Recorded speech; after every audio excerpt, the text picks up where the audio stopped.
You're listening to the RMPodcast, the official podcast of Red Moon Productions. Here are your hosts, Brandon Davidson, Keith Cheatham, and Sean Sebastian. Enjoy.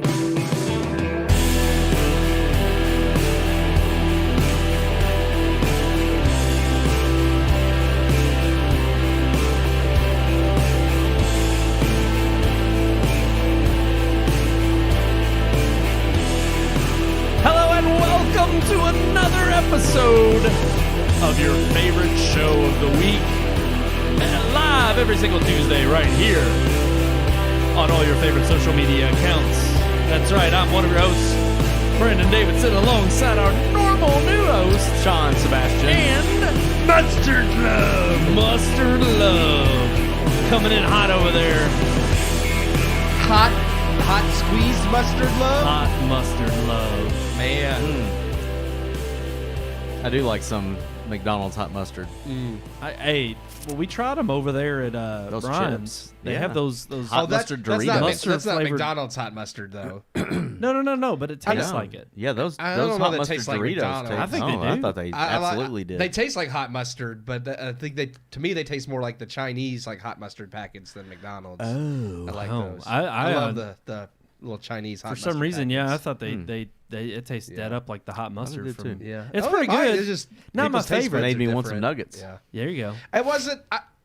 If you like hot mustard, they're fine, but it literally is like it's weird eating a hot mustard chip. Like they're not bad, Yeah. I guess, if you like Right. it. but They were a it's- novelty. Yeah, I liked one or two of them, but I didn't want to eat a whole plate full yeah. of them. I would say, but like the They were exactly. good with the hot dog. Like, you put one on your hot dog and give it a crunch, I guess. But It's like that was- yeah. the weird Oreos that they have, like all the different flavors they come Yeah. out with. That some are of them like, are good and some of them are bad. Yeah, well, But and that's none the of thing. them They're are just good enough for you to eat like a whole constantly. pack of Yeah. Oreos. Maybe like Yeah. the mint. The mint Oreos. Oh yeah, are the so thin good. like when they have the Oreo thins, those mint ones those are are- the best. I Yep. love. Like a thin Yeah. mint. Yeah, those are amazing. But that's the thing. I mean, it's like you have these like weird, obscure flavors that are there to just kind of draw attention. I mean, we do weird things on this show all the time just to draw attention. You're a weird thing. But no, we hope everybody had, all the dads out there had a great Father's Day this past Sunday. Fathers. it hit Oh, me the last week. Fathers. After the show, I was like, oh yeah. I was like, we forgot to wish Brandon everybody failed. a happy Father's Day. You, Sean, you're a dad. I am. How was your Father's Day? It was good. It's good. Yeah, it was good. Had a good one. Had a good gift. Had a good day with the fam. Yeah. They my celebrated you. kids got me a Switch game that I was wanting and a card, and they had no idea that they got it for me. So it was. Aren't those the best? That's awesome. I was like, thanks, guys. Amelia's like, "What'd hey, you come here, get?" sign this. Yeah, exactly. That's all it is. That's Yeah. what it was. Yep. She, I guess she heard me talking about She knew what you wanted. needed that game. Needed Metroid Prime. Metroid That's Prime Remastered, baby. Great game. I do want to play it. It's on the list, but FF16 drops this week. I'm Yeah. going to nerd out for a sec. I've been looking forward to this one for a while. I was kind of hoping after the letdown of 15. It's like I was not a fan of 15, so I'm kind of hoping for this one to be a worthy contender for, taking up the hours We'll of life see. it's going to After take watching you play the demo, it made me want to buy a Final Fantasy game. And honestly, and they said this with the last few, where they're like, oh, this is for old and new fans alike. This Yeah. one actually seems to be for those who may have never ever played an FF game and are like, yeah, I want to dive in. It is more story focused. It looks, I don't know, we'll see. It drops Thursday on the PS5. Gonna be a fun time. Fun time, have ball. Yeah. But we got movies. We that do. We got to talk about some movies. We got some All the movies. We did review one this week. It's interesting to see the reaction to it because it's one, which we'll talk about in headlines, isn't doing too well as far as money goes. But it does really have, I think, a very split reaction and reception. So it was not what I was expecting. That's for No, sure. I'll same. say that. And that, of course, we're beating around the bush. But The Flash, it's kind of DC's big one, the one a lot of people are anticipating because it was the one they've kind of hinted at, like would kind of set the tone moving forward. And a lot of people thought there would be a reset within this movie, and that was. I'm not saying that there's not a reset, but it's not the same. Yeah, it's not the same. Reset. Which I we'll like get that. into. But yeah, I guess we can go ahead and dive in if you all want to the Dive review in. of The Flash. Here is our official review.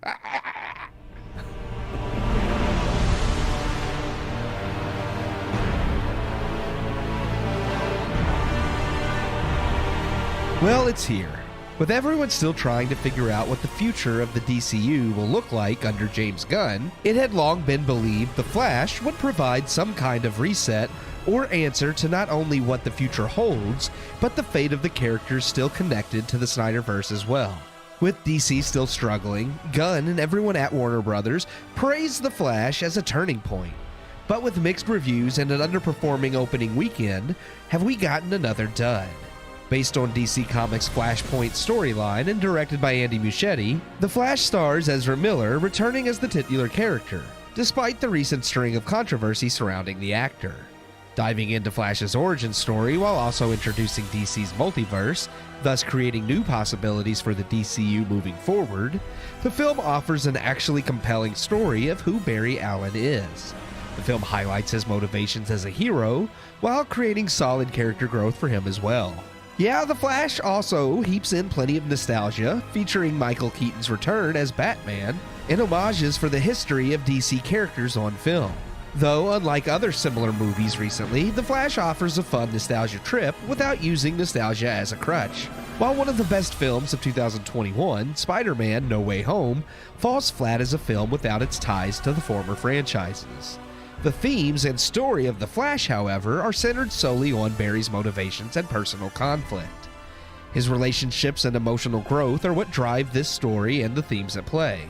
The film could exist fine entirely without any references to DC's past, but this doesn't make them pointless. Instead, it uses them creatively to add to the story, offering nostalgia that acts as a cherry on top rather than a crutch.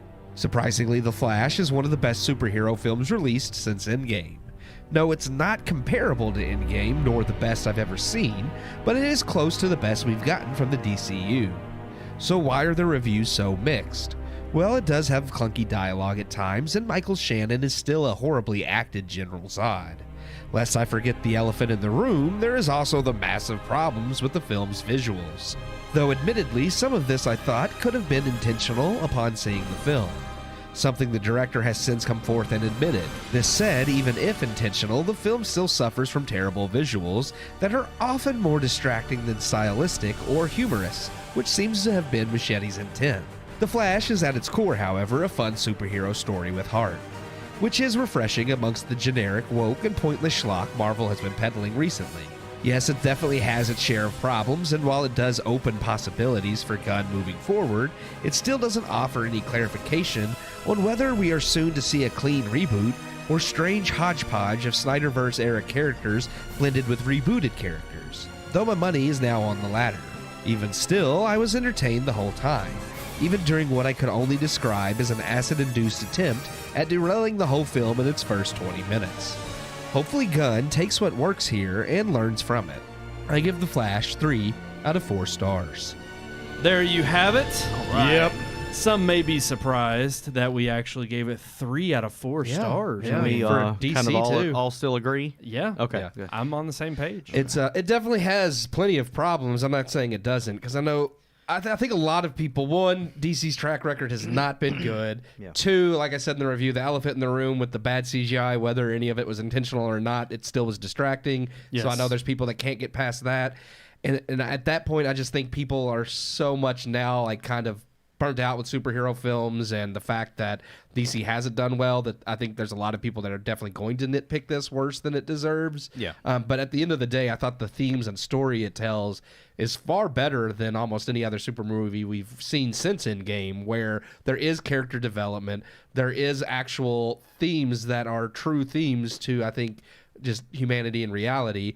And it's one of those things where at the end of the day, no, it's not a perfect superhero film or a perfect comic book film, but I was fully entertained the whole time and thought, hey, if DC can do more of this and get better from here on out, then I would be happy. But we'll see what the future holds. It actually nailed the emotion right a few times. And that was something that I don't think you really... I think even in Black Adam, they tried to create an emotional moment with the son and his mom and just their cause, like what they were trying to save and what they were fighting for, this revolt against and all this stuff. They're trying to get you into it, but I don't really. That movie was entertaining, but there wasn't anything in there that they were trying to make me feel for any certain character that landed. In this movie, I definitely feel like they nailed the build-up between him and his mother in the beginning, the father being imprisoned when he was innocent, and then the end, I think, was nailed perfectly. So I just feel like that's one thing they did right in this movie that DC has not been able to really do. Yeah. Aquaman had a good kind of beginning with the emotional moment with the father and the Atlantean mother, and I liked that. But even that movie, towards the end of the film, That when was he more of just a fun popcorn yeah, flick, yeah, yeah. when he kind of comes back to find his mother is still alive, and even when he's giving his brother a pass and letting him live, there's still nothing there. Like there's it just doesn't. Well, I was going to ask you, I mean, because we all agree 3 out of 4 stars, and I think we were all, I don't know how you all felt. I went in with kind of low expectations. Very low expectations. I think part of that was I felt some hype after the Super Bowl spot with Michael Keaton, but then I thought, all right, they're playing too much on this, trying to get butts in seats. Yeah. With the, you know, again, the Well, Flashpoint, we were all thinking, oh, this is going to be a pivotal turn in resetting everything. But honestly, since last fall, when the announcement of Gunn taking over, and then the announcement of Henry Cavill saying, "Yeah, I'm good to come back for more," and he shows up at the end of Black Adam, for them to just quickly come out and say, yeah, we're letting him go. He's not part of this. Yep. It's been a roller coaster ride, and a lot of people have had mixed feelings. Of course, all the controversy surrounding Ezra Miller. Obviously, I think we all walked in not letting that necessarily impact how we were going to view the movie, but with everything that has happened in DC, whether it's been we've talked about DC disarray and the lukewarm nature, and because we all generally were positive with Black Adam too, but I agree there are emotional moments that hit so much better in this film than anything, for one, absolutely, than we've gotten in Marvel in the last 2 years. Oh, yeah. And absolutely more than, I would say, anything in the DC The only DC universe. movie I think I still like better than this one would be the first Wonder Woman. I think as a film on whole, because I think I gave that one 3.5. Yeah, good point. I gave Good that point. 3.5 when I rated it, and I would stick by that. The first Wonder Woman was just really well made. After that, And that was even after the debacle of the Batman, or not Batman v Superman, but the Justice League. Yeah. Yeah. And it was at that point, I think, up till now, I would say this would be the second best. I mean, I did like the first Aquaman, but even that movie, I think, isn't as good as The Flash was. And I was going to ask you all, so how much of this is sour in the sense that, do you think it's too late for the DC, just because of, obviously we're going to get into the headline topic of the poor reception and people not showing up to see it. But in terms of, like, to me, this was definitely a step up from what you said, like some of the emotional stuff they tried to add into Black Adam, but wasn't really there. This playing on the strings of, okay, a mother-son relationship, and even father-son as well. Yeah. Just a familial aspect that we really haven't seen at all done too well with any superhero film after Endgame. His motivations for becoming a superhero are actually really, like, they're good, solid, like, morals that I'm like, okay, he's doing this to protect his family and to prove his dad's innocence, and it's like, this is actually something you can get behind with a superhero than someone like, okay, Captain Marvel, who comes in that has no purpose other than she's just this badass woman, and that's why you should appreciate her, because, you know, she's a woman and she's strong, and it's like, okay, but we need depth there. We need more than just, I mean, superheroes are boring if they can just come in and do anything and they have no even. It doesn't have to be physical weakness. That's what I think they get wrong about Superman all the time. It's like, well, Superman's a boring character, because it's like, no, his human side is what makes him interesting, and you have to lean into those relationships to make the character interesting. And that's something I loved about The Flash, is that they didn't just focus on the fact that he is this action hero. You have plenty of action scenes and some really good ones, despite some bad CGI. Yeah. But you actually get to see what makes Barry Allen who he is, and I appreciate that. It gives weight to the character. It's not just this comic book character where they're like, oh, it's a comic book, so, you know, we just do whatever because people are going to watch it. Well, along those same lines, I think one of the just to piggyback off of that, one of the things I appreciated about this movie was because the Flash in the other films that he's been in has been immature, comedic relief not really that like pivotal or important to what they're He had trying no to character, accomplish. development. Yeah, I appreciated that when they not only gave him his own film, that number one, the acting was great. I thought Ezra Miller nailed everything that they threw at him, but I think it also says too, by introducing the multiverse and introducing another Flash, another version of himself, it makes it clear that the other version of himself doesn't choose to become a hero. And I think that was, to me, that was important because it shows that, yeah, in the other times he's shown up in film, he's been this immature character, but at the same time, he made a conscious choice to use what he's got for good and not for bad. And this other Flash does choose to eventually you can use see it for how history changes affects like Yes. how his experiences through life are what determined. Well, like, it just his showed that the trajectory, Flash that we know isn't just this immature, fun guy. He's actually made some mature choices along the way. And that was kind of, I mean, you juxtapose that with what the essence of the film was, which was Flashpoint, and the idea of adding the multiverse layer to the DC universe. And then, of course, knowing that Gunn is bringing back certain characters, very obviously even in this film appearing, whether maybe for the last time.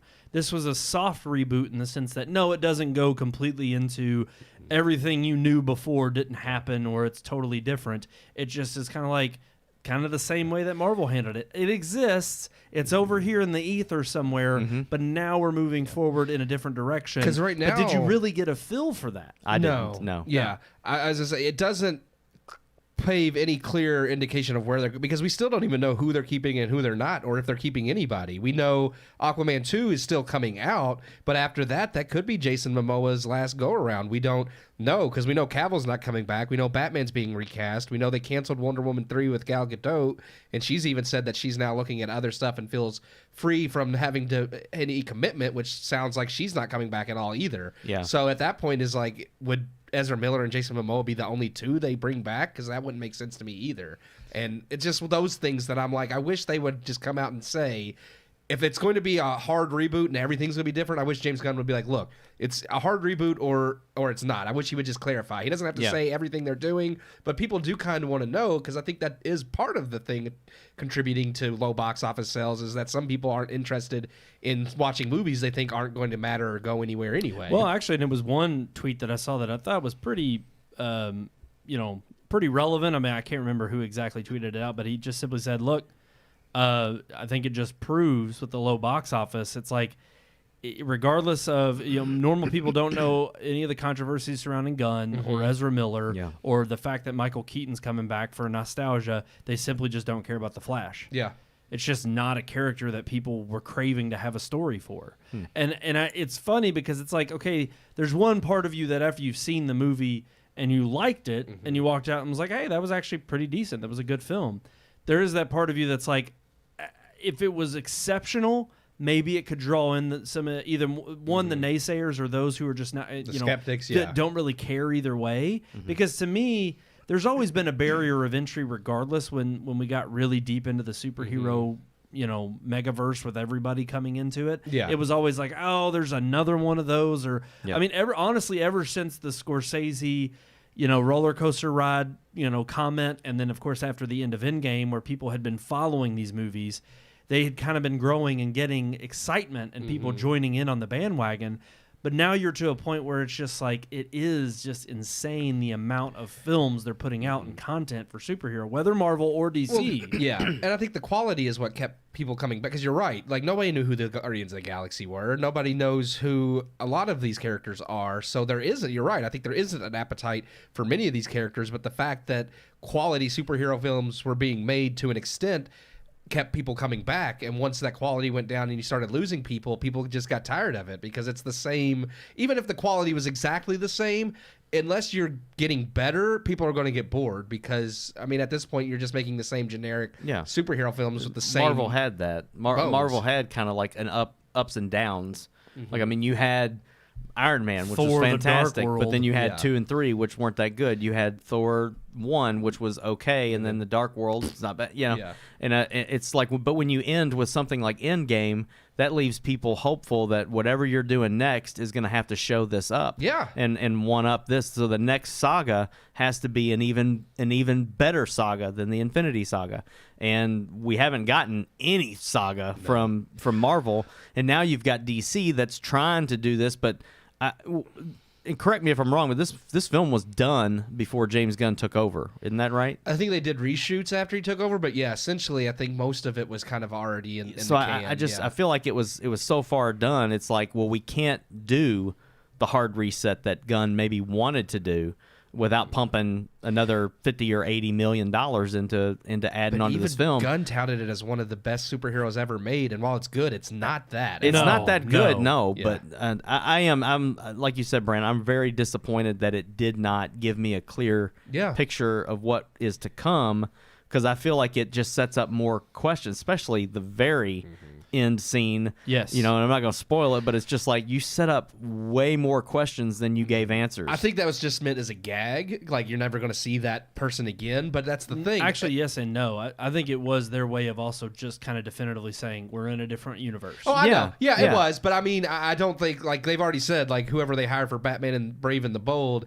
is going to be, a new actor. So it's not like they were establishing this person as, this is Batman moving forward, which is what people expected. People thought when the rumor was, a certain Batman's going to show up that's not Michael Keaton or Ben Affleck, people were like, could this be the one that's going to carry on? One. Yeah. And then when you see who it is, it's like there's no way they're going to build a franchise around that person. No, it was to be funny, but it was also to say the Flash was not where he thought he was. Yes. And that again to open up possibilities. It opens up a possibility just for another Flash film, or because he's got to get back to the correct universe.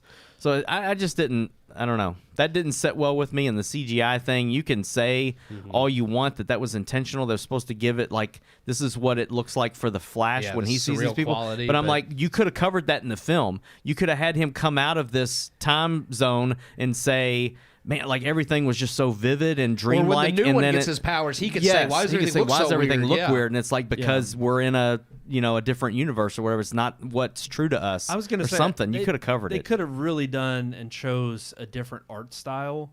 And really been bold with that in that regard to make it unique. I mean, because I'll be honest with you, I wanted to talk about some of the nitpicks and transition to that a little bit before we move on to headlines, because there were definitely the CGI.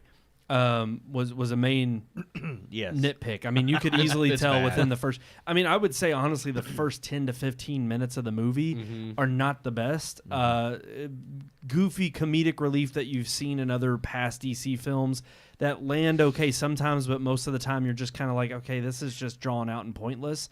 And then you get to the action set piece, and you're just like, this looks goofy. Like this is not heroic at all. Those first 15 minutes, I was positive I was going to love the movie, but not because it was good. I was like, this movie's going to be so bad, I'm going to laugh the entire time. And it wasn't, but it was just one of those things. No, it was actually from the outset. I was like, oh man, I'm going to have a fun time watching this movie because it's going to be terrible. Right. There was a lull for a little bit of like, oh crap, it's not going to turn into being the trash that I thought it was. I was like, they're actually going to make serious this again. And I was like, wait a minute. It'd have been like going to see Cocaine Bear and watching the 15 minutes of that, and then it turning into this like just crap. No, I'm saying then it turns into like an Academy Award winning movie. Yes, It's like no, it wasn't what we expected from the first 15 minutes, but I think you did get a taste of what the film was going to look like. It was just like, wow, if they continue to do this throughout the film, that's going to be. And I will say I say the best one was It Part 1, but It Part 2 suffered from some of that a little bit. All of the movies I've seen of Andy Muschietti suffer from one bad last 20 minutes. His first one, Mama, like the whole movie's great until the last 30 minutes, and then it's terrible. I forgot about Mama. The end ruins every. But the CGI in all those movies, Mama, more so It Chapter 2 than It Chapter 1, and then this, it's like he goes overboard with this weird stylistic fake CG, because they all have some bad CGI moments that I'm like, maybe that's a trait of his that somebody needs to step in and be like, hey Andy, we don't know what you're doing or what you think looks good, but this looks like crap. We're gonna have to something has to change. Like I don't know. Yeah, you assume he's given the stamp of approval. He's the director, so it's like he's got. They just hired him again for another movie. So for Batman Brave and the Bold, he is directing that one. And based on like some of Michael Keaton's fight scenes and stuff, it's like style-wise, I think he could make a really cool like action scene with Batman. Whether he can do a whole Batman That movie, was actually I don't know. one thing I was impressed by. This was one movie where I didn't feel like after the iterations of the last 2 years of superhero films, where the action scenes just like big, huge CG spectacles. Yeah. They actually looked like they were somewhat, again, Practical. the way Peter Jackson describes it in Lord of the Rings, it's organized chaos. Yeah. It looks like a war and a battle being fought and everything's just going crazy, but there's still story elements that are being People told. are fun. Yeah, it's not just this like just CGI fest where you can't tell what's going on. You And can that's actually everything we've gotten in the last 2 years with Marvel. and even though Supergirl didn't have a lot of character development, even her scenes, like Batman's, hers, and the Flash, all of the fight scenes, I was like, other than again bad CGI, I was like, no, these are well choreographed when fight she's scenes. fighting on top of the silo Yeah. in Yes, the snow, yeah. that was terrible. Yeah. The CGI CGI was was terrible. I would say the choreography I like I said, Yeah, all the the fight choreography, scenes I was yes. like is But great. you're right. But The CGI, Man. just watch the trailer and you can it's tell, bad. and it looks bad. Yeah. And then the other thing, it was a story gripe. Other than the first 15 minutes, there was one choice that was made by Michael Keaton Batman in an alternate universe. I know we were kind of debating this while the review was going we'll on. go into it. I like it. It seems like it's played off as self-sacrificial. I think it's a little bit more narcissistic and suicidal. I didn't think it fit Batman's character of actually even sacrificing himself. I'm like, no, there's other choices that could be made, because this was not like a definitive choice that would end the battle that they were in. And there's even, it alludes to this when the scene carries on, and eventually after multiple resets of this one instance in time and in history, Flash continues to go back to try to replay it to get a different outcome, and finally there's an outcome where even Batman's just like, I knew from the first one, that time that it didn't work out. This was always planned to happen. Like, oh, there's some things you can't change. Yeah. I mean, again, I thought the overall story element and the plot point of the crucial scene was well done, but I just felt like that one choice that Batman makes, I'm like, that's not a choice Batman would make. I just thought that was uncharacteristic. And I get that. I think maybe it could have been done better, but I just personally didn't. I think they were going for that. Like he's trying to make this decision for the greater good, which in my opinion would fit with Batman. So I think it's just But I think difference of Batman is viewpoints. smarter than just looking at an instance and emotion overdriving the. Oh no, it definitely he wouldn't do that's it unless he knew for sure like that was the only way. Right. But there's definitely, I think he would make that decision if he thought, okay, if I do this, it'll save the world.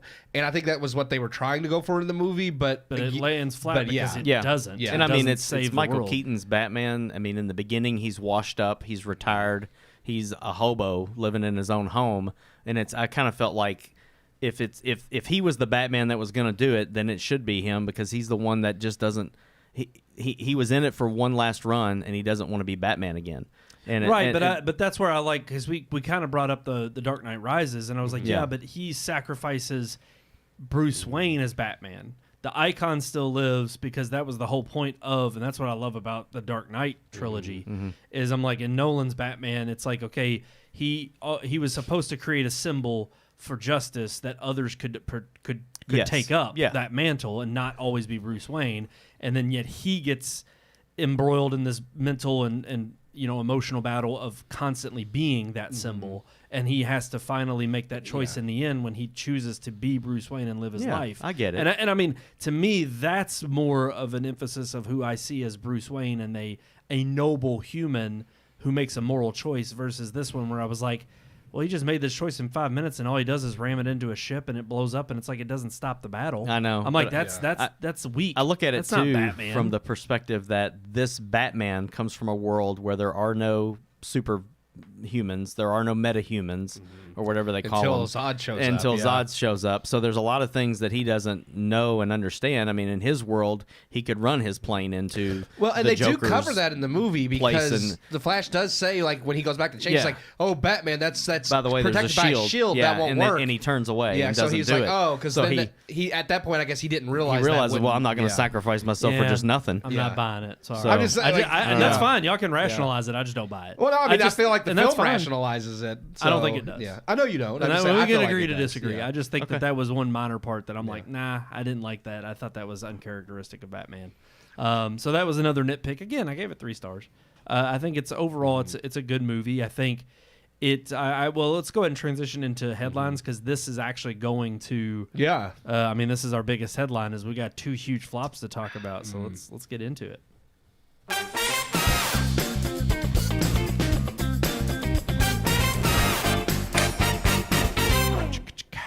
All right, headline number 1. Yeah, we had 2 huge, what possibly would have been blockbusters maybe 10 years ago. Or flops. Flops today. That is right. A superhero.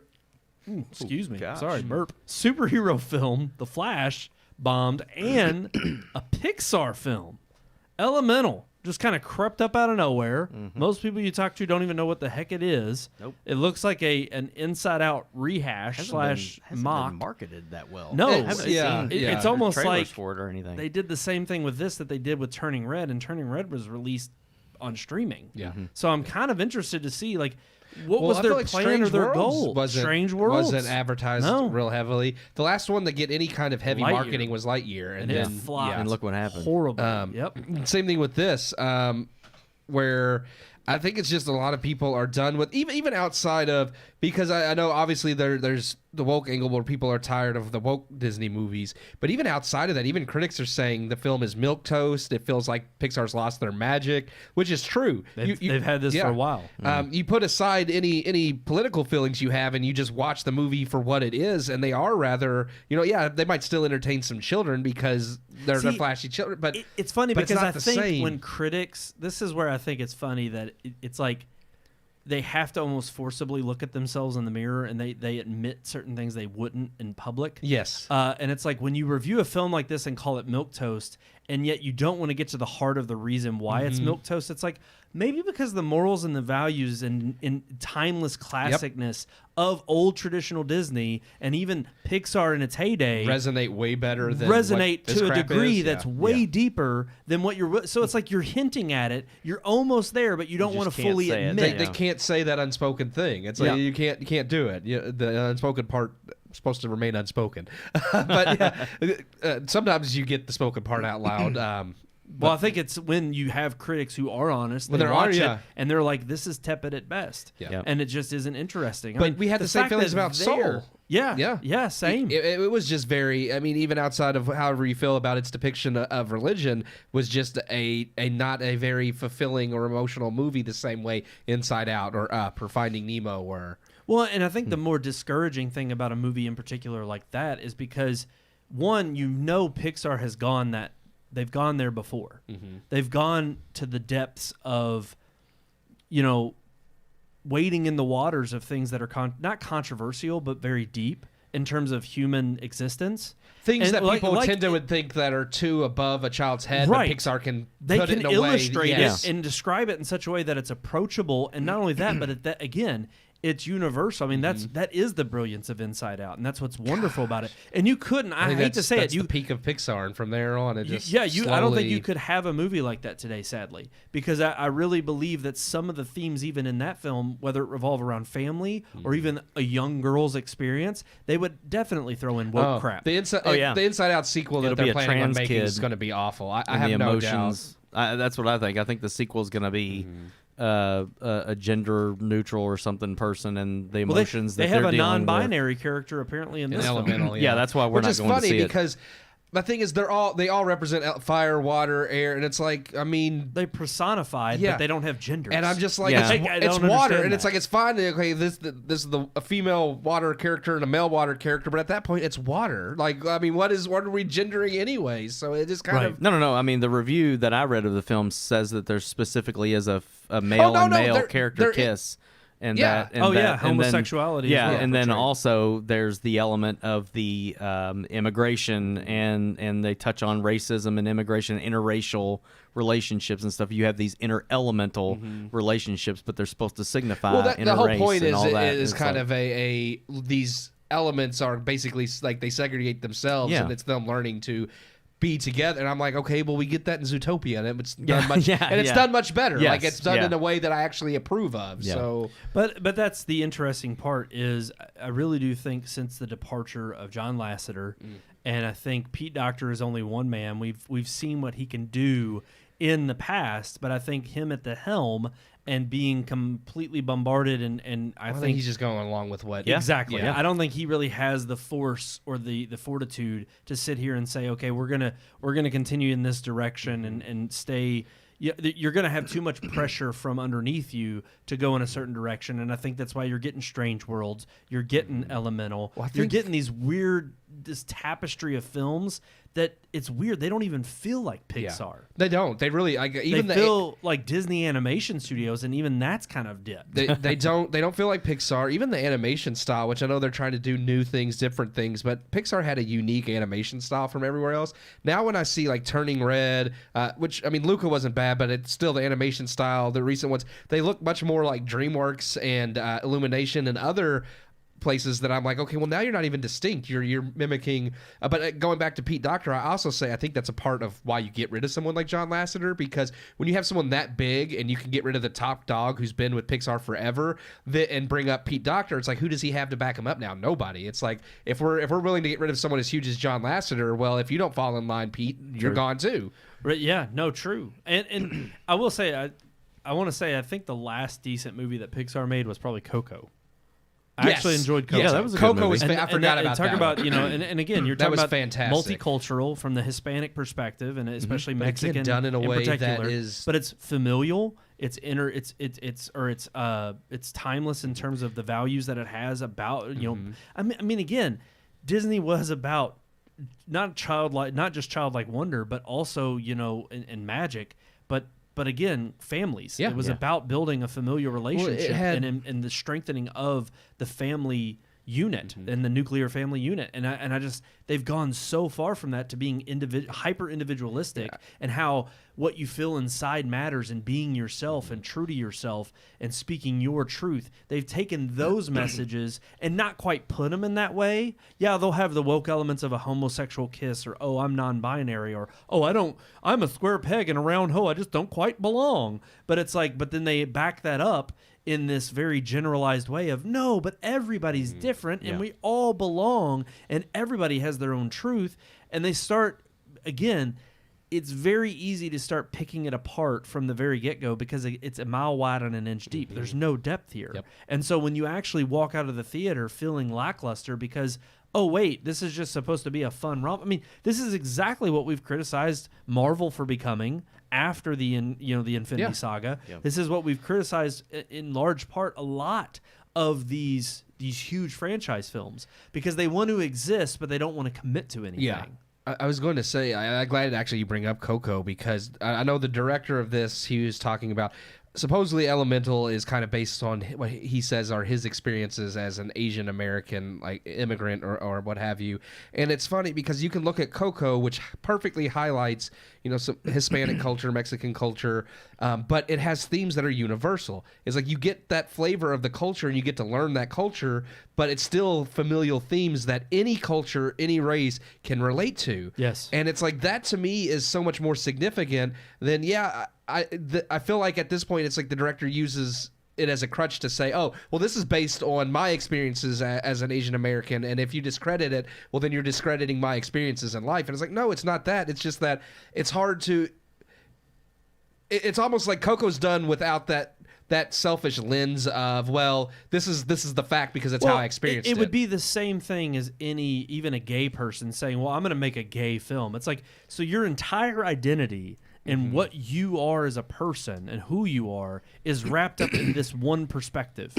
It's like, if you view all of life through that lens, it's jaded. I'm sorry. There's no way around it. There's no sugarcoating it. That's the problem with all of these tribal. Yeah. Exactly. And look at it. And then you get a guy who comes out and lambasts everybody for not watching his movie. A blatantly homosexual fest of when you make a movie with that debauchery. lens, the only people interested are those people that have that exact same lens. So it's like, so you made a movie because that's hyper focused, yes, and hyper. Coco has universal themes any race and culture can relate to. This, if it's only through that lens that you told the story, then only people who know that experience are going to be able to relate. You have to tell it in a way that everyone can relate to it, and I'll be honest, still tell your story. I mean, I'm fine with telling your perspective, but if it's not got themes that people can relate to, it's going to fall flat. And I hate to say it, but with regard to Elemental, and then we can talk about the Flash, because that's probably the bigger disappointment. I mean, I hate to say that because, and this is probably going to underscore exactly what I mean by the bigger disappointment, because Pixar itself is a huge studio. I mean, there used to be a day where a Pixar movie was come out and it was going to be king of the box office, no question. Yeah. You didn't come out up against Pixar. It was number one, It was number guaranteed, one. yeah.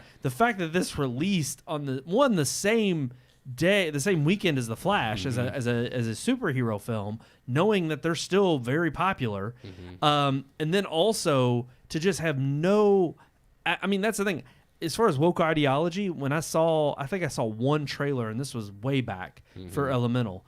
I didn't care. I had no draw to it as far as any kind of affection of like, oh, this seems new and interesting.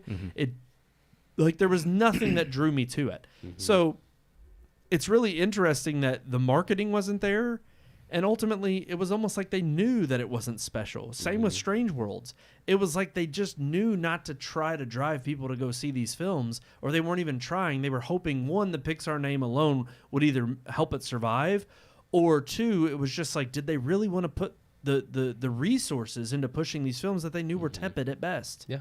Because that, to me, I didn't pick up on any of the wokeness. I assumed it would be there. No, I didn't. But when I until first got saw the headlines trailer, about it, the trailer doesn't really show anything. I'm sitting here just thinking this looks like a milquetoast film. Yeah. Yeah. I mean, it that's the reception it's getting, but I think part of the box office disappointment is from the fact that and this is the way it is for all Disney content now, people have to check it out before they let their kids see it. Yes. And I think you have parents who don't go see it opening weekend. They wait for Common Sense Media or someone else to do a review of it, and then they read it and they say, nope, I'm not taking my kids to see that. And I think that's part of the failure. Oh, definitely. Now, that's not the same instance with The Flash. I think that's for different reasons, but that's, from a parent, that is exactly how I treat every piece of Disney content. Is I have to watch it first, or I get online and find somebody who's seen it and read about it. And frankly, I think it's also the added effect of, and maybe by symbiosis, it's kind of made this way into the normal general masses. But most people now, since COVID, are used to things going on streaming in 30 days. Well, that's the I think a excuse lot Pete of people Docter tried to know. use. Yeah, and I do. I see it as an excuse more than anything, because again, and that's part of what we need to talk about with The Flash. Is it's like, no, people are expecting big blockbusters when these movies hit. They're expecting butts in seats and millions of dollars. The fact that we've seen it. Yeah. We've seen it. Movies with are still doing Top it. Not Gun as Maverick many, but was a Yeah. huge success at the box office, and it wasn't people just waiting to see it. I mean, a movie like that you wanted to go see in theaters. It would drive you. I mean, Oppenheimer is going to be. I think a lot of people are looking forward to that. I don't know if it's going to get butts in seats. I don't know how successful it'll be. Nolan doesn't pull, $1 billion movies, Right, but right. still, I think. But I mean, okay, I think Mission Impossible is going to. It may not be Top Gun $1 billion, but Mission Impossible is definitely going to do well. I think Mission Impossible is doing well just because of Tom Cruise riding on the coats of Top Gun. And again, because funny enough, People know they're the gonna be crazy entertained. Scientologist doesn't have anything going on surrounding him because he shuts up and he does his job. Yeah. He's actually one of the last A-class actors that just is that. He's an entertainer. Yeah, he wants. He to doesn't make get the on best social possible media movie. except Yeah. to say thank you to the fans. It's like we don't have that existent anymore. And so, I mean, but for something like The Flash to come out and be a disappointment, it's like, Yeah, it's shocking. it's incredibly insane that it was like they were expecting even just 60 million, which is pretty small. That's and low, and yeah. it only came in at 55. And I was reading somewhere too about The Flash, and they were saying that not only was it a flop, but they were actually saying Black Adam was a flop, which I didn't really Black realize. Adam was a big but flop, that was another movie that got very good reception, but it ended up being a flop. It just didn't make the money they thought it would. And I do think a lot of that is, one, superhero fatigue. Two, people just DC disappointment. DC's not proven themselves. So you got a company that people already know makes bad superhero movies. Plus, they're tired of superhero movies. So why are you going to go see a superhero movie from a company you doubt they don't can even make a good clue one as to anyway? what's going on. I mean, Yeah. Shazam was.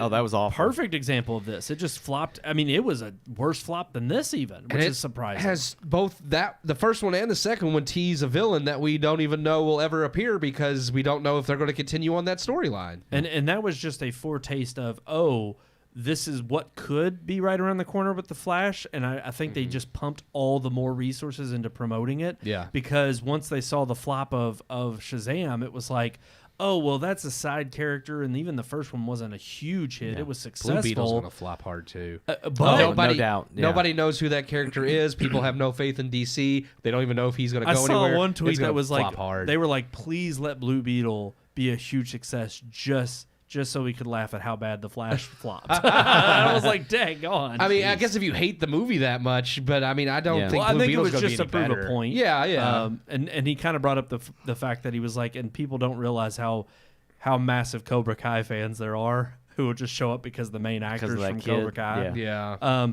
I tend to agree. I don't think Blue Beetle's going to do that well. I think it's honestly, the Flash had elements of this. It still had remnants of the DC we had already had established with Zack Snyder, but obviously you could see it plain as day with Black Adam, with Shazam, with this movie. They have trended into the direction of Marvel for quite some time, and no doubt Blue Beetle looked like the first film where I was like, even looking at the DC logo on the poster, it's like, it's the way it's even designed. You're like, you could replace that with a Marvel logo, and it's a Marvel movie. And it looks dead up like a Marvel. I definitely film. think that's where Walter Hamada wanted to take DC after. Like, he tried to course correct by making it more like Marvel. My worry with James Gunn is, okay, is he going to do the same since he's been working with Marvel? I hope that he has something more creative than just, because otherwise, why get rid of Walter Hamada if all you're going to do is the same thing? Yeah, right? he knows the ingredients to the secret sauce. With just- Marvel in it, but the DC problem needs to is be like something Marvel, different. Yeah, Yeah. Marvel lost See, it. and so. I'm divisive on this too, because I think you all disagree with me a little bit, but it's like I didn't like Guardians 3.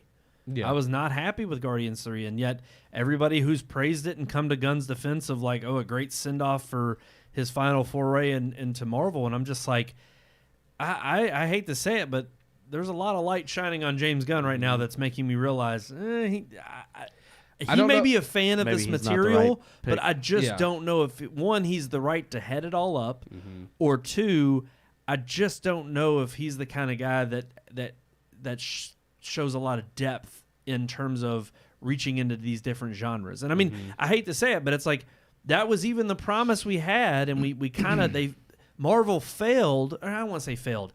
They were lackluster in presenting that with the Infinity Saga because we were going to get this tapestry of different genres. Kevin Feige hyped up that they can make any superhero movie as any genre, And honestly, I think everybody was psyched to see that. But then every time it kind of still fell back on this typical formula. Yeah, that's what Doctor Strange 2 was supposed to be like tried to be Marvel's the horror first movie. horror Yeah. movie, and it wasn't a horror movie. No, not at all. That was why I forget the first director from Doctor Strange 1, Scott, I forget his last name. He did the Sinister movies. That's what he wanted to do, was make it a horror movie, and his ideas didn't gel with what Kevin Feige wanted, so they booted him and brought in Sam Raimi. Raimi, yeah. And now I wonder what his would have looked like if apparently his was too much of a horror movie. And it's interesting because I just don't know if there's a lot of gas in the tank. Yeah. And I really do think it goes back to your point of superhero fatigue. I think that's the main issue that we just have to contend with. I mean, even Mission Impossible is a long-running series, but they've taken long breaks in between each one. Each one is still self-contained in its own story that tells a broader scope. But they still also offer more than just action. It's not just Absolutely. mindless.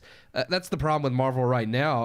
Honestly, that was, I think, again, part of the disappointment with Daniel Craig's Bond movies. Yeah. Is they were getting to the point of becoming pointless. Everyone loved Casino Royale because it did have that depth. It did have the scene of him and Eva Green in the shower. Yeah. It's like, that's not an action scene, but it's so good where he goes to comfort her and they're sitting in the shower. And it's like, you need those little emotional bits like that to make, one, the stakes actually feel like something, because now you care about both characters. You don't want her to die. And then when you find out later in the movie what she's done to him, it makes that heartbreak even worse because you have that attachment. You don't have attachments like to anyone in Marvel now.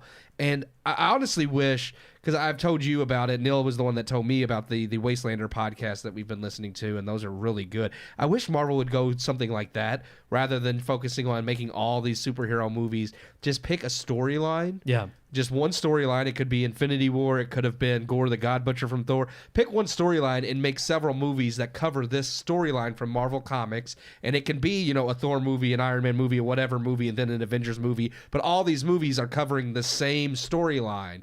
And it would be much more interesting. You could add the depth. You don't have to. We're past the point of needing an origin story for every hero. Yeah. As long as you explain who they are in the movie well, that it doesn't seem like they're just out of nowhere like some of the ones they've introduced.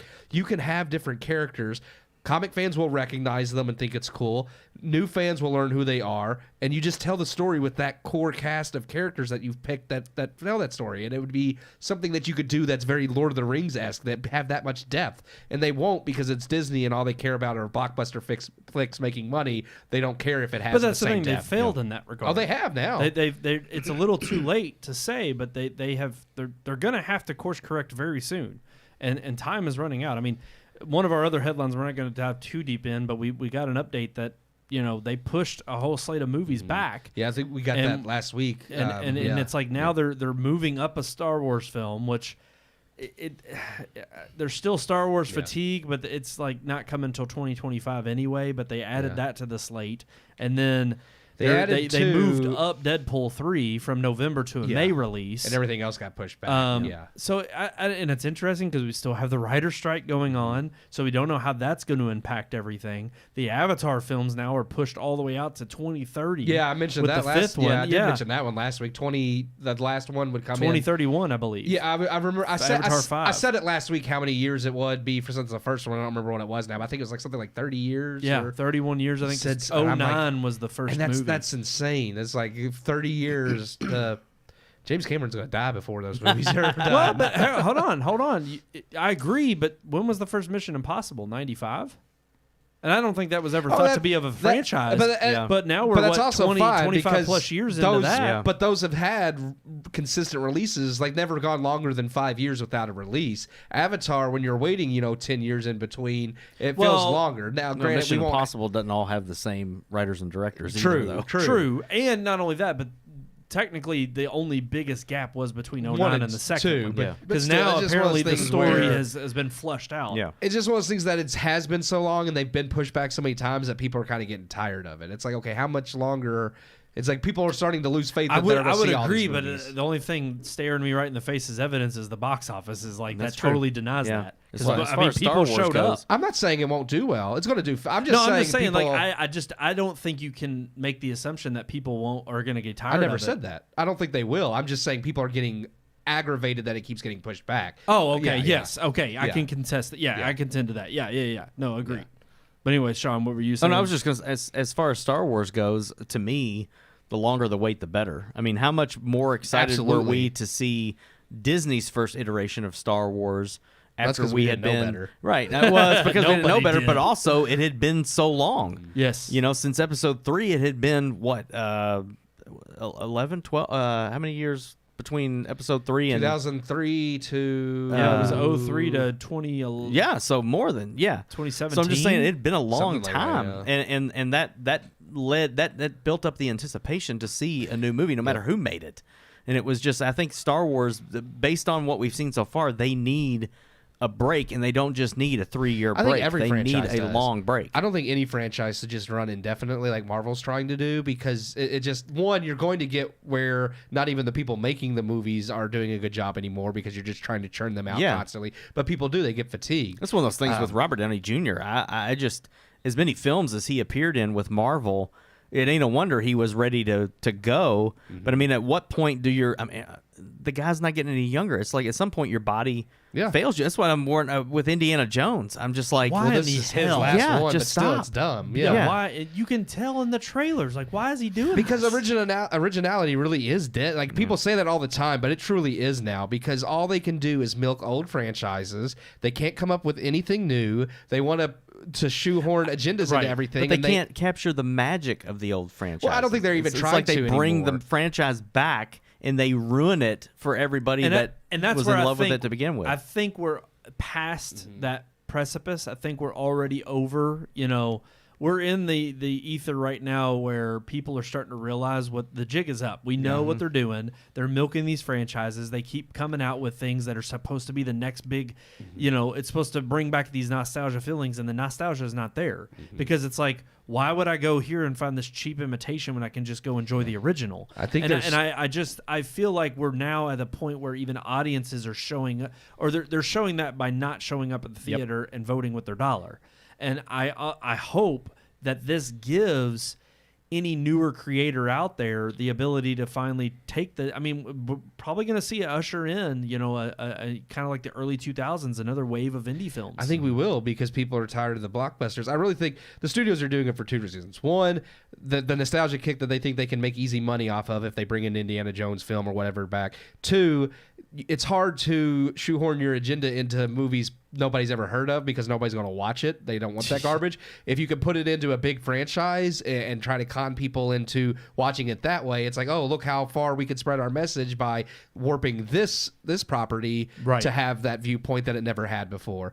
And I think people are tired of both. They're tired of just the cheap nostalgia grab, and they're tired of the franchises they love, because all of them have gone that way, being turned into something they never were. So people, you're right. They're deciding with their money, we're not going to watch it anymore. And hopefully we'll get more original things. They're getting wiser to the exception of, I don't have to show up at the theater. I can either stream it or I can hear word of mouth and realize it's not worth my time.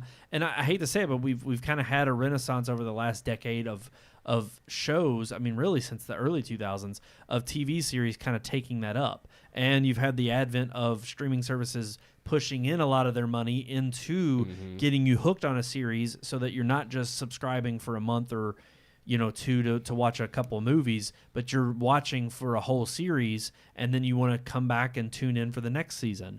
And I think, even some parts of TV series, I think, are getting stale to that degree because, again, we've seen the Netflix effect where they fully support something for a while and then it's like, oh, nobody watched it, we're canceling. Yeah. So you don't get devoted watchers that way, but you still have people who are far more comfortable with giving up a little bit more time on their couch to preview something and turning it off when they don't like it versus I got to go and pay a ticket and then maybe sit through the schlock that we saw for Transformers 6, and walk out of the theater and be like, what the hell was that? That was Why in the world did I waste my money on that?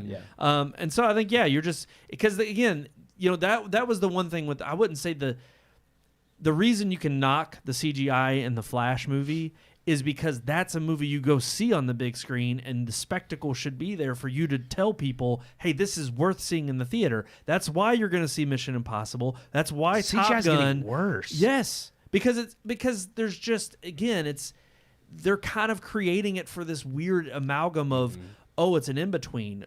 It'll look okay on the big screen, but it'll be fine for at home. Well, we don't have to spend that much more money on it. They are trying to take some shortcuts, but like, well, if it but looks fine. But then they spend all their money on marketing, and then nobody shows up. So it's like still a $300 million loss. I think that's what they estimated. This is going to be a $300 million loss for DC. Crazy.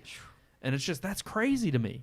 Same with for Elemental. I think it was like a $200 million. I do hope that makes you wonder too how good is the next phase of DC going to be? If they're losing $300 million on one film, they lost money probably on Black Adam as well. I'm just saying, you got to make money to spend it on the next project. But I'm actually okay with that. I'm actually, because Deadpool was a very low budget movie and it was amazing. I think if they have to force directors to be creative and make a good movie, it may not be as huge a spectacle as Endgame, but if they can work their way back up to that, I'm fine, as long as that, because honestly, at this point, I would take something a little bit more intimate of a superhero film over the huge spectacle, because I'm tired of just seeing CGI in my face. But at the same time, you bring up Deadpool, it's a lot easier to CGI somebody's hand getting cut off than it is to CGI a man flying into space with the next Superman movie. They have to be more creative, and they have to make something that maybe tell more intimate stories. The story's more compelling and that's what I'd want. I would love to see a more intimate Superman story. Because that's the thing. At least if I'm showing up and I don't get the story aspect, then maybe the spectacle is something I can fall back on. Yeah. When both fall short, then I'm just walking out disappointed entirely. And that's been what Marvel has been. There's been no spectacle. There's been no substance. And I'm like, this is just a waste of my time. There's no reason for me to show up and then support this anymore. Yeah. You're literally just expecting me to jump on the Marvel bandwagon and be there indefinitely. I just hope maybe Marvel, or not Marvel, Hollywood in general will learn to maybe back off of all these franchises. David Zaslav with Warner Brother has gone all in. He wants to be heavy on DC. He wants to do the new Harry Potter series on Max. He wants to make Lord of the Rings a huge franchise. And I'm like, Lord of the Rings doesn't need to be a huge franchise. Leave that alone. Focus on fixing DC. Well, you know that they've already talked about the remakes of Lord of the Rings are already in the works. Oh, remaking the original the trilogy See, is that's already in the stupid. works, and I'm like, and the only way I would, and I wouldn't be flop. okay with it Have ever. you not learned from Rings of Power? The only thing I think they could do there, possibly to make it work, would be just like with Harry Potter, turn it into a series. But the movies are so well done. See, Harry Potter that works with because the movies aren't so well done that you couldn't do it better with a series. Exactly. There's plenty of things that you could add with doing a series from Lord of the Rings that weren't in the movies. But at that point, it's also kind of some superfluous stuff that I couldn't say that word. That it may not need to be necessary. It's like when you already have 4-hour cuts, extended cuts of Lord of the Rings, it's like we've covered pretty much everything we need to cover from those 3 books perfectly. Yep. No, 100%. All right, let's move on to our last headline of the night before we move into our story time segment. Yeah. And that happens to be some news on the woke front. AMC is pulling a detransitioning doc that was supposed to only air in their theaters for one day, for only, I think it was one time slot even. Yeah. And that Once was a it. day. And they've decided to pull it because of backlash from, of course, the child mutilation community out there. So they have obviously lobbied that, and probably bullied and sent hateful death threats to AMC. And so AMC pulled it and retracted. They are no longer showing this D-Trans documentary. Set to come out, I think it was sometime in July. I want to get the name of the doc to give it a little bit of some coverage here. But gotta find my Got it notes on the tip section. of my tongue, and I was trying to pull it up because I remember it was something like No Way Back or something like It's that. No Way Back. Okay, you got it. I thought there was like a tag. There it is. I'm still trying to find it. Your link isn't working in the notes. No Way Back: The Reality of Gender Affirming Care. Yes. Yeah. Okay, and ultimately, it's interesting because I even made the joke when we were first talking about this before the show. I was like, you know what? This is a perfect opportunity that if this were to get big enough traction, Daily Wire had such a successful, viewership for What is a Woman, and of course has been hugely successful. Released a year ago, they re-released it on Twitter, free for a whole weekend. Elon Musk even shared it because at first the old guard at Twitter was trying to block access to it. Yep. And again, the whole point of this is that it's not just a free speech argument. It's the mentality of blocking and why are censoring. they? Because I can get the argument. It's like, well, AMC, because movies aren't shown in every theater. They do pick the ones they think are going to do well. Like some smaller releases get limited showings, and just like we looked for the Wes Anderson film Asteroid City here locally, and it's not playing anywhere. Those theaters may have said, that doesn't bring in a lot of money. We're not going to carry it opening weekend. So to that extent, I get those things. They thought Bros was. Yeah, that's my point. They thought Bros was That's gonna bring and in a lot of money. that's the point Exactly. I was getting to. To an extent, I understand those things that, if that's not going to earn money, we're not going to carry it. But you also have to look at the motivations behind these things because, like you said, when you have Bros that didn't make any money anywhere, and you're looking at this movie that they're refusing to carry, it's like, why are you really refusing to carry it? That's right. Is it because you're saying it Well, won't make because- money, or because you don't want? And talking about saying the quiet part out loud, Yes. it's exactly like what you were talking about with Bros. They were forced to carry that because, of course, if they hadn't, they would have been called homophobic. They would have been called bigots. They would have been lambasted by every major media publication for being a theater that didn't carry It's like, the why movie. is only one side of the political spectrum getting movies denied, while the other one's like, oh, this probably won't make money, but we're going to show it anyway. Absolutely. Yeah. And the fact that it's a documentary, and I understand Yeah. that documentaries Yeah. aren't even they're not major spectacles. Everybody knows you they're don't not expect gonna them be- to I make that mean- much money anyway. Right. But still. But you also have this group that apparently went out of their way to try to make a deal with AMC, and AMC had originally allowed for this distribution to a certain degree. For them to back out entirely, not only shows the cowards that they are, but it shows you the political pendulum and where it's at. They today. couldn't even allow for one day. Yes. Like they couldn't show it one time. How insane is that? And it brings me back to Bros or something along those lines. It's the majority of our country, whether they're whether they're really Christian or not, identifies Christian. That is the major religion in this country. At least values-wise. Values-wise, for sure. So, I mean, even if you wanted to just throw out a number like 80%, I know it's higher than that, but let's say 80% of people, if they protested the movie Bros and said, we're not coming back to AMC theaters because you're showing this disgusting orgy of gay sex, we're not going to come back to your theater, they would still show that movie. You have less than 1% of the entire population saying who identifies as trans, right? Yeah, we're upset because you're going to show this movie for one day, and they back down. Yes, like that's insane to me. Yep. Well, and it shows you the power of the 1% is that scary. Well, and because we know what they would really commit. I mean, that's the thing. That's the ridiculous nature of how the mainstream media works and the narratives that get played and the spectacles of, January 6th, worst day in American history versus BLM riots throughout the summer of 2020. And it's like, during the height of apparently the worst global pandemic we've ever seen on record. And it's just interesting how one gets overlooked as, well, this is historical injustice and people are rising to the time. It's worthwhile. It's worth embracing during a global pandemic where, and thousands of cities get millions of damage done to them. And yet, that's the spectacle. That is what is actually seen. It's, again, you can't say the quiet part out loud, but the loud part is we see what happened during that summer. We know what the narrative is and what it should be and what we can't say. So why in the world are we going to even potentially invite that kind of harm or that kind of, havoc being, ravaged on our buildings, possibly bad things happening to our employees? So we're just going to back down and not show it.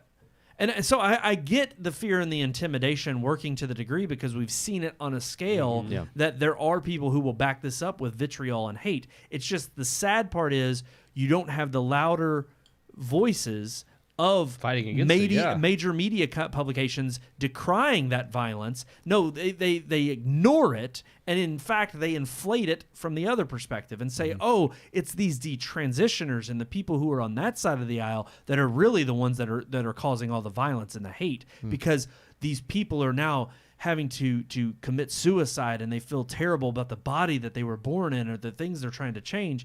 Again, it's no surprise.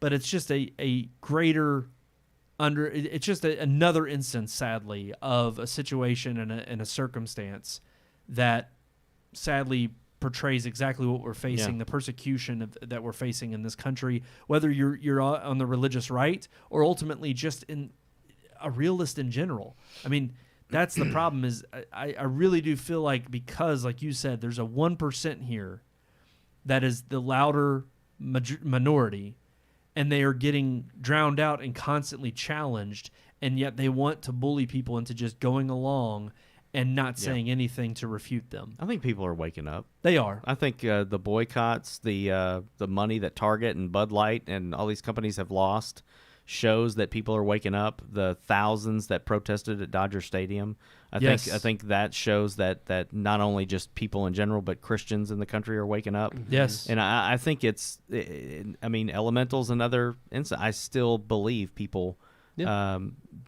checked that movie out before they went to see it and didn't go. Yeah, it's people are starting to become aware that there's something wrong here. We've let it go too far, which is our own fault for letting it get to that point. Agreed. But people are starting to act with their wallets and with their voices, and I hope it continues to grow louder than the minority. Absolutely. And I think you're right. I think on the surface level, you also see that building in terms of support for, you're seeing the persecution of those who finally do speak out, and then they get lambasted and they get persecuted from major media publications or celebrities or these huge groups that are, out here on whatever liberation front they're on. And you see other individuals who just come together to band together to show them support and raise them up to say, no, what you did to this person, was persecute them publicly. And now we're coming to their aid and to their defense, and we're all standing up in one loud voice saying, you can't bully us into this perspective to deny reality. Mm-hmm. We're not doing it. We're done. We're tired of it.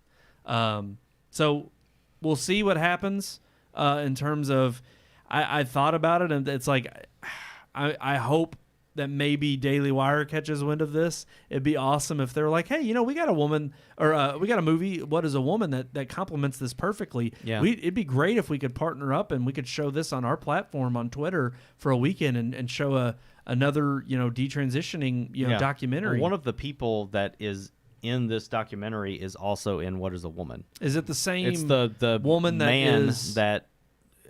Yeah, I think it's a man that became a woman and then went back to being a man.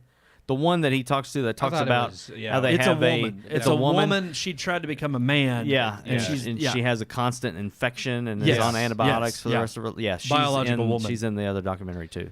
Because someone had even spoken on this and had made a comment about how like they weren't pleased. One of the people in the documentary, I don't know if it's the same person, is not happy with AMC either. And I agree they shouldn't be. Yeah. Absolutely. They 'Cause she betrayed. said- They betrayed Jural's They trust. specifically said it betrayed was- Jural's agreement. Go ahead. I was just saying they specifically said it was like a dangerous precedent to set, and I agree. Agreed. Because they're basically limiting the knowledge that could be beneficial to many people who don't know that Right. these things are happening. That's This the stuff irony.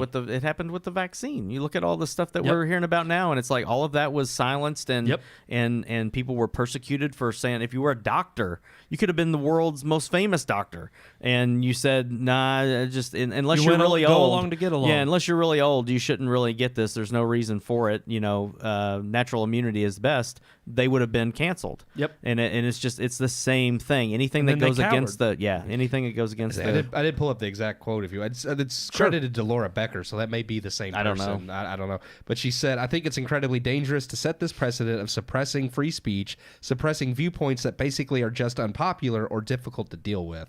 And I mean, that's all she said, but I agree with, because it is. It's one of those things that, to that degree, I think it's more insidious than just something being difficult to deal with. I get her point that some people don't want to hear the truth, so they'd rather just censor it.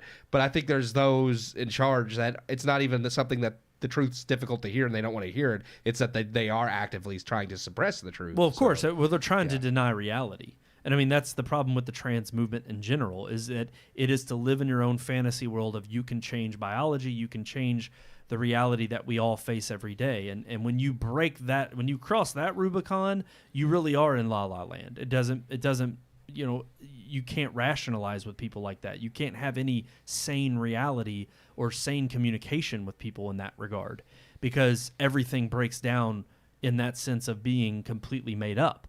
And the real issue here too is that's the irony of all of this, is that they want, the side that is censoring, these LGBTQIA plus, all the rainbow alphabet mafia want to come out and say that, by showing this, you're endangering the lives of so many. And it's like, no, quite the opposite. You're saving lives.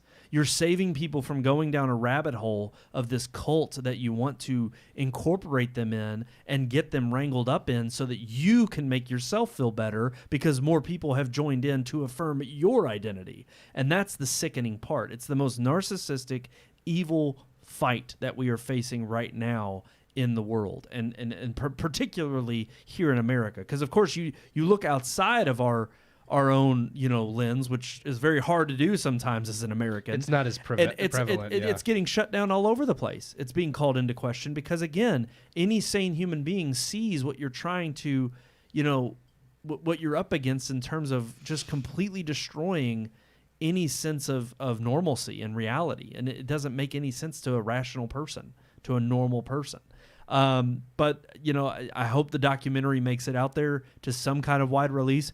If there's a way that it can be put on Twitter and maybe we can drum up the support and people share it, it seems like maybe right now that is the best platform to get the word out. And we saw how successful What is a Woman was over the weekend. They allowed it to be free. I know they're probably hoping for some kind of kickback or support to maybe donate to detrans initiatives.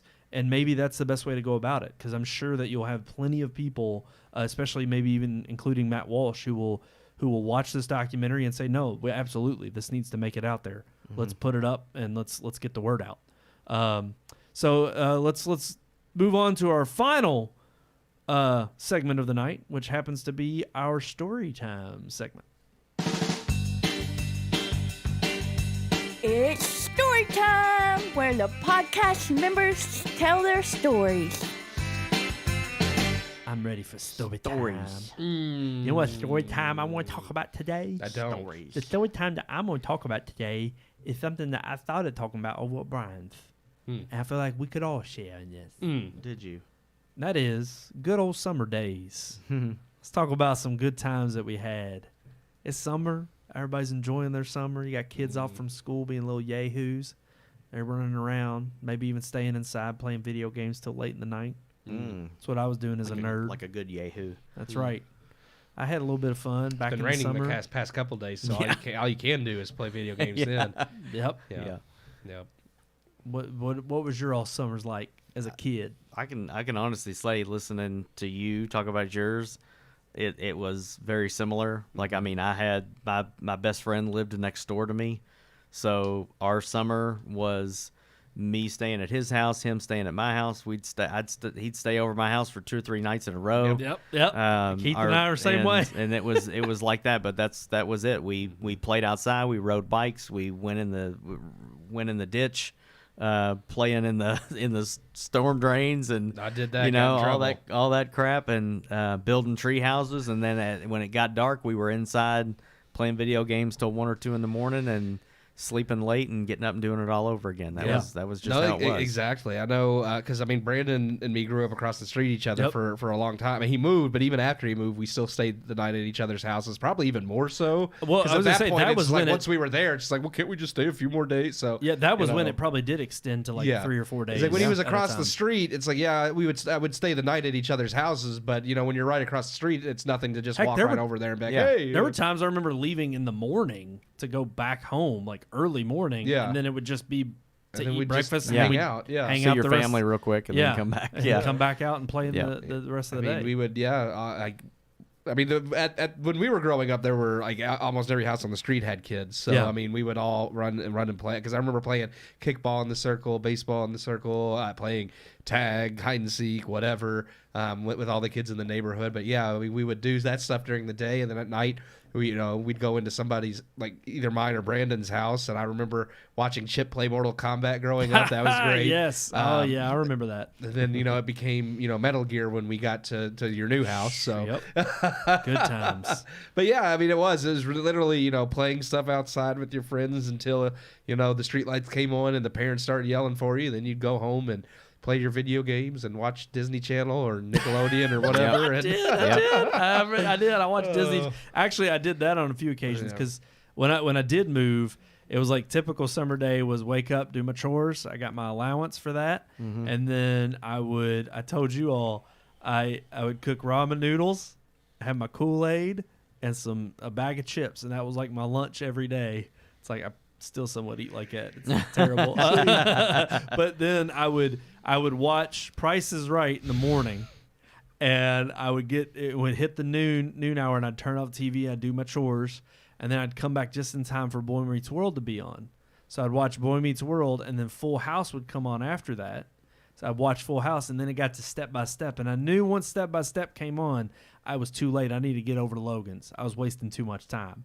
So I hopped on my bike. I called my mom at work, and I'd be like, hey, can I go over to Logan's? And she's like, yeah, I'll be home at 5 for dinner. So I was like, I'd head over there on my bike. I'd play out in the street for, till I had to get home for dinner. And then I'd get home for dinner. I'd scarf it down real quick. And I remember my mom and dad even being like, they were like, you sure you're not wearing out your welcome over there? I'm like, no, everybody's over there. Like, I got to go. Like, I'd get back over there. They'd all be, outside. We'd be playing football, basketball, wouldn't matter. And next thing you know, it's like, 8, 9 o'clock. I'm like, it's dark. I got to go home. Yeah. And there was always a game that we were playing that we would come back and talk about the next day of how far we got. It was whether it was Final Fantasy X or Kingdom Hearts. And I would go home, and once I got home, I would stay up till 2, 3 in the morning playing that game so that I could get further than them. And then, of course, wake up and do it all over again the next day. I mean, that was summertime. Logan always got the furthest, didn't he? Actually, it depended. Sometimes Logan was more of the Halo guy than Final. I mean, not that he didn't play, but I'm just saying he was the Halo guy. Yeah. And he was the one that he didn't rush. Like he would actually like it was That's mainly just Logan between in general. It's like That's we'll take true. things at my own pace. That's yeah. right. It was mainly like me, Steven, and Jeff. I can see And that. typically me and Jeff, we were really not competitive, but we got to a point on FF10 where we were trying to see, like, we were matching each other. Like, I would come over and be like, oh, I got here last night and I was beating this boss. So and blah, basically, blah, blah. nothing's changed because now we do that with Zelda over at Brian's. That's Yeah. right. I've Yeah, done yeah, this yeah. and I got this it's far. either Zelda or honestly, we always just played the same game. I mean, not Yes. not separately. We would just take turns. Oh. Like always had a Nintendo, and my best friend always had a PlayStation or an Xbox. So I never had any of those things until I was a teenager. But yeah, I would go over his house and we would play Resident Evil on the PlayStation, and then we would just take turns playing that. And then he would come over my house, and we'd be playing Turok 2, and take turns to playing that. And it was always something like that. Back like and we, forth? Yeah, we just went back and forth. Well, and that was the thing too. Is I remember I was a PlayStation Me guy. and Brandon always had opposite systems. yeah, and you had an N64, and I was like, I had Turok 2, Yep. Seeds of Evil. that's Great game. good game. Use the Paper cerebral Mario. bore. Yeah, I love that. that. I love it. But yeah, I would play. Oh gosh, I remember too. It was like there were some multiplayer games that we would play, whether it was like GoldenEye Yeah. or Halo when Xbox came out. Oh yeah, because I had and- Xbox. Yep. Yeah. And then and it was funny because even at Gosh, Logan's, I Halo's remember great. playing like Call of Duty on his 360, and like there were a couple games Back like when that Call where of we Duty would was great. the Back when the you- OGs. A lot of those games Yeah. are great. But Those it's like franchises have worn their we welcome would out. do multiplayer games every once in a while. Yeah. and we'd play them. Oh yeah, no, I mean I remember we would have You remember LAN parties? Did y'all Well, ever have I was LAN gonna say parties? that was Say, before online. we had You we couldn't had really Halo do we had huge Halo online. Yeah, nights that's and true, like yeah. we would bring like me and Ty and Chase and Brandon would come over, and I mean we would bring like we used to do them at the church because that was System great Link, too. yeah. Because the church had the projector and there's multiple TVs in the basement, and we would system link all the Xboxes because you just run basically an Ethernet cable to the Xboxes and you could Yep. play like we each had our own those- TV That playing was Halo, when you and it would was do amazing. like lock-ins. You'd Yeah. be up all Do a night. lock-in, Yeah. have a LAN party. Oh, yeah. And then Heck we yeah. did. We played all night. It was great. Absolutely. But it's like I mean, just good old summer times. You gotta have time to just chill. It was like it's like I don't know, anybody who's a kid who wants to grow up fast and try to get a job, and because everybody has that point where they're in their teenage and they're like, man, so and so's got a car, or I can't wait till I can drive and I can go Yeah. do all this stuff. And it's like, but it really is weird how your parents tell you like don't grow up too fast. And then you get to be an adult, and you're like, "Man, don't grow up too fast. Just I enjoy it." agree. Yeah. I wish I had a few more Halo nights because man, those were great. Well, and then like every once in a while, and it just popped into my head. But like the last game I can remember, other than right now with Zelda, was when we played Death Stranding. Oh, we all played that at the same time, and we were just all playing it at the same time. But like it was kind of. It was like we weren't expecting to. Like I know we were I planning came on in getting late. in. You came in late, but Yeah. yet you got further than most of us at one point. Yeah. And then I was like sitting there. I was the last to kind of catch up with you all, but it was nice every time we would get together and catch up on. Well, where are you at? No, I don't want to spoil nothing, but I'm kind of Yeah. here. Yeah. And it was just it was weird that we weren't Terrific playing game. Love that online, game. but we were playing at the same time. Mm-hmm. And there's something to be said about that in terms of because It's even the fun. few times we've gotten on and played Destiny or Battlefield or even Warzone, like they're fun. But there's just sometimes when you're experiencing a story in a game on your Mm-hmm. own, and then you hear other people talk about it, and you're like, "Oh man, okay, like we're all Yeah. having the same Yeah, you all same are playing connection." Tears of the Kingdom, and I'm just playing Breath of the Wild. So It's still it's Zelda. like I though. hear you talking about stuff, and I'm like, God. Like, but it doesn't. I'll forget it by the time I actually get to Tears of the Kingdom. No I won't- doubt, yeah. there's too much crap in the Yeah. game. You can't remember it Yeah. all. But yeah, good Massive. times. Good times. So Yeah. enjoy those summer times, and also Summer enjoy. nights. I do remember. Oh, summer nights are, man, summer nights. Wild summer nights. Alrighty, guys, that's gonna do it for this episode of the Red Moon Podcast. Thank you all so much for tuning in. Like we always say on this show, and right there at the bottom of your screen, like, share, subscribe. We appreciate all the love. Red Moon Book on Facebook, Red Moon Tweet on Twitter, Red Moon Pics on Instagram, and of course, Red Moon Productions on YouTube and Yeah. Rumble. Search for us on Rumble as well. Give them some love. We appreciate that platform, and we're hoping to grow there in the future. And the old form, that old way of communicating with us, Oh, through mail? Are you gonna give everybody email. the address to the studio? Stamps are expensive. Yep, we were in L.A. and California, and we got He's tons, like, he ain't giving out the studio address. we got tons of homeless people that are willing to take your mail and bring it on up to the 100th floor. Yep, And so hand delivered. Oh, Edie's she already She knows. she She knows. knows. She knows. I think you're talking about the electronic version. Not quite as old as snail mail. You say it the best. Because snail mail's dumb. RMPodcast at redmoonproductions.com. Just beautiful every time. Raspiness is so good. Next week we are reviewing. It's kind of a lull, a dead week, because Indiana Jones is next Friday. So we are reviewing the movie Nefarious. Yeah, We were hoping to do Asteroid City, but its wide release is Friday, and they only have like one showing here in town at a theater. that we can't So do. we may review that on another dead week in the summer. if we could find We that could find a screener. or Be on our- great. Yeah. anything. we'll I mean, I love Wes Anderson. I do want to see it, but yeah, if it's one of those things that Very much because, looking forward to it. I don't know. AMC used to carry all his movies, and now they won't carry. I haven't looked up anything, so- Baxter. Baxter doesn't have it. True. We don't know what their schedule is yet, but Oh, that's true. It may update tomorrow. it might. Same with Cinemark. But we'll see. But we've kind of already settled. We're gonna do Nefarious. It was a low key movie that kind of released. Not sure. It's kind of gotten some positive buzz in the indie film scene. So I'm looking forward to it. And we'll check that movie out, give you our official review next week. Tune in next Tuesday live at 9 p.m. We appreciate all the love. Thank you all so much for tuning in. I'm one of your hosts, Brandon Davidson, alongside our normal new host. Sean Sebastian. And you had to get it in there. I had to. Mustard Love.